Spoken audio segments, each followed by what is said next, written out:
bankruptcy can be very costly, not just for the creditors, but it can also be massively costly for the bankrupt themselves. And it's particularly the case when there are assets, but they're not liquid assets, and where somebody has tragically, as indeed took place and is just reported, a case of Armstrong versus Temblatt.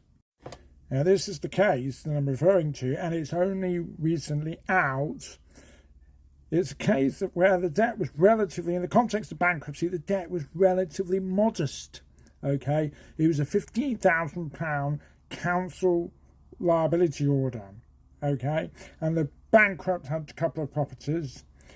She had a 50% interest in a matrimonial home by the looks of it, and there was another property. The point was that the dispute with the council mushroomed out of control and ultimately culminated in both her interests in these two properties being lost. Now, this is something that needs to be thought about very, very carefully indeed when you're contesting debts in bankruptcy and making no provision, and you're just endlessly contesting the debt. Okay? Because once the person goes bankrupt, in this particular case, the debt was $15,000 to begin with.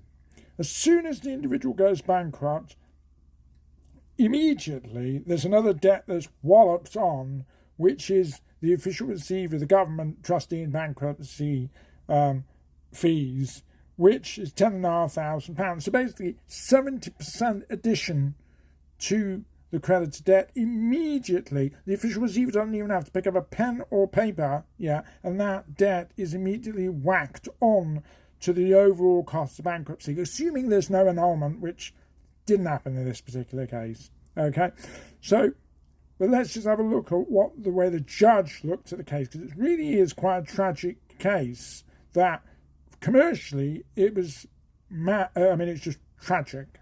You can see that the judge took note of the fact that the costs of bankruptcy were really, really high. Okay, but what the judge said was that it was the conduct of the bankrupt and her husband that caused the cost of bankruptcy to rocket.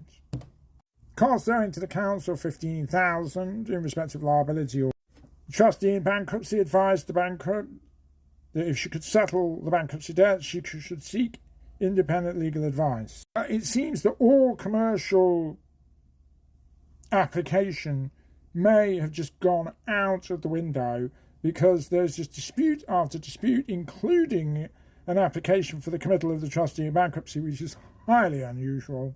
Okay, the proof of the tragedy here is what the judge said, that there would have been no bankruptcy order if Mrs. Temple had chosen to pay the council tax when it was demanded.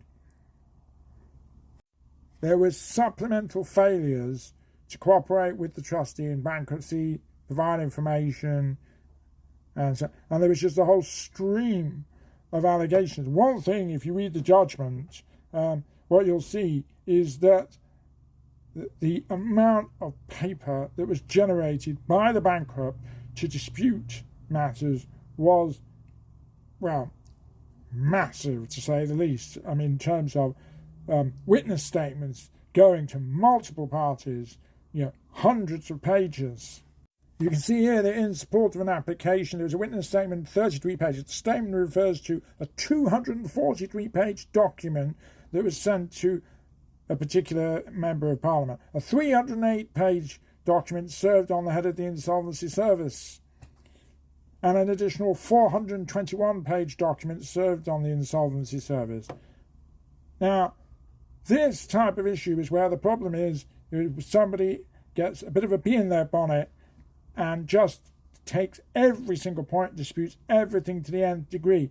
Instead of the £15,000 debt being provided for and dealt with, 15,000. Those two properties, lost her interest in two properties, and there may not even be enough money to pay creditors in this case. I mean, just terrible by the sound of it. Questions, queries, concerns, give us a shout. We know insolvency inside out.